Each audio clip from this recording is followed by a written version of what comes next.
Hello students.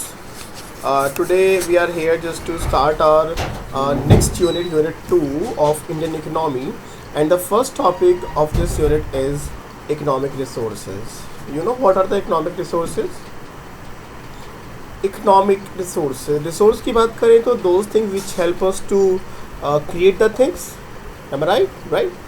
यदि economic resources की बात करते हैं, दो resources which are existing in our economy. मेरी इकोनॉमी में, मेरी इंडिया के अंदर कौन कौन से रिसोर्सेज हैं which help us, which facilitate us and just to make the productions, goods and services. That is indicates to economic resources. सबसे बड़े मैं इकोनॉमिक रिसोर्स की पहले बात करता हूँ तो that is my human resource. Because when I discuss about the human development, so we have discussed about कि if all the resources are well but human resources is not well, so that means other resources are useless. Okay guys, तो यदि हम in other word से बात करें, दूसरे शब्द में बात करें इकोनॉमिक रिसोर्सेज की, तो they are input that are used to create things. किसी भी चीज़ को बनाने के लिए, क्रिएट करने के लिए जिन भी रिसोर्सेज का मैं यूज़ करता हूँ, इस्तेमाल करता हूँ, वो मेरे कहलाते हैं रिसोर्सेज. और जब उस रिसोर्स को किसी कंट्री के साथ, किसी इकोनॉमी के साथ में लिंक कर देता हूँ तो वो कहलाते हैं मेरे इकोनॉमिक रिसोर्सेज. यहाँ हम किस इकोनॉमी के बारे में डिस्कशन कर रहे हैं? यहाँ हम डिस्कशन कर रहे हैं इंडियन इकोनॉमी के बारे में. तो इसका मतलब जो भी मेरी इंडिया के अंदर, मेरी कंट्री के अंदर रिसोर्स हैं, उन रिसोर्सेज का यदि मैं अपनी कंट्री के प्रोडक्शंस के लिए, प्रोडक्शन ऑफ गुड्स के लिए, प्रोडक्शन ऑफ सर्विसेज के लिए यूज़ करता हूँ, तो that is the concept which is knowing as economic resources. अब इन रिसोर्स को हम अलग अलग पार्ट्स में डिवाइड कर सकते हैं. जैसे पहले मैंने लिखा कि now first is human resource, जैसे लेबर, मैनेजमेंट, ये सब हमारा किसका पार्ट है? ह्यूमन रिसोर्स का पार्ट है. If I'm just giving the lectures to you, that again the one part of human resource.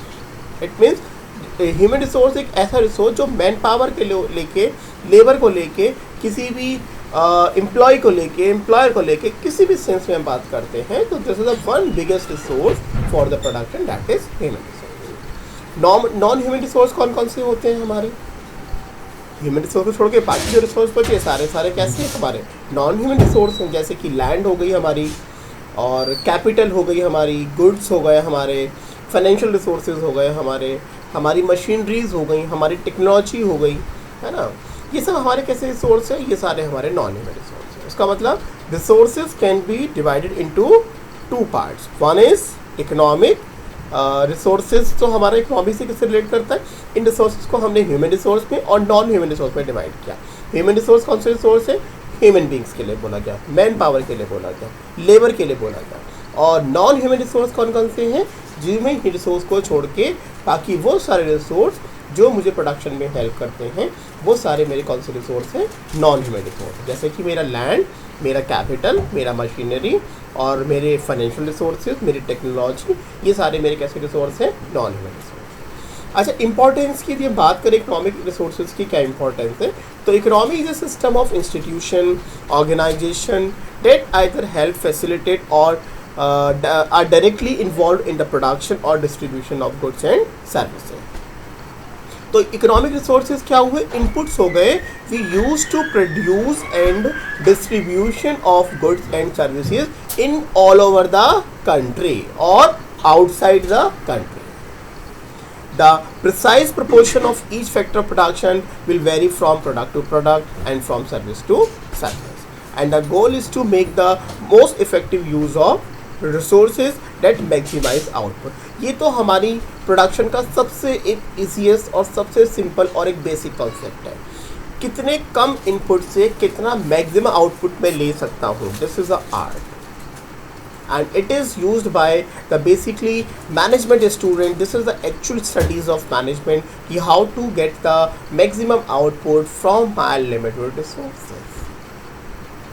And for this each and every aspect, जो हम सब्जेक्ट्स अलग अलग पढ़ते हैं, चाहे वो हम ऑपरेशन मैनेजमेंट पढ़ते हैं, प्रोडक्शन मैनेजमेंट पढ़ते हैं, सप्लाई चेन मैनेजमेंट पढ़ते हैं, all the things are related to this basic exercise कि how to get the maximum output from the limited resources. Why we are doing so? Because the economics we made this study कि all the resources are very limited and the need and wants are very unlimited. तो misallocation or improper use of resources may cause the harmful situations for the business, and again it can give the losses to the business. तो इसका मतलब right use it is very important. So guys, I think it is very clear to all of you what do you mean by economic resource. Economic resource मतलब किसी भी economy से किसी भी country के रिसोर्स को क्या कहा गया, इकोनॉमिक रिसोर्स कहा गया. वहाँ के फैक्टर्स ऑफ प्रोडक्शन को क्या कहा गया, इकोनॉमिक रिसोर्स कहा गया. उसे फिर हमने दो भागों में बांटा, ह्यूमन रिसोर्स पे और नॉन ह्यूमन रिसोर्स पे. ह्यूमन रिसोर्स की मैंने बात करी तो उसका मतलब क्या है कि जो मैन पावर को लेके, लेबर को लेके ये सब डिस्कस किया गया. नॉन ह्यूमन रिसोर्स की बात की तो यानी कि ह्यूमन रिसोर्स छोड़ के बाकी जो सारे रिसोर्स है, जैसे कि हमारा लैंड हो गया, हमारा कैपिटल हो गया, हमारा मशीनरी हो गया, हमारी टेक्नोलॉजी हो गया, हमारे फाइनेंशियल रिसोर्सेज हो गए, ये सारे हमारे कैसे रिसोर्स हैं, non human resource. So thank you so much for listening about the economic resources, and I think it is very clear, it is an important topic for the examination point of view. This is the first topic of my unit 2. Thank you so much, students.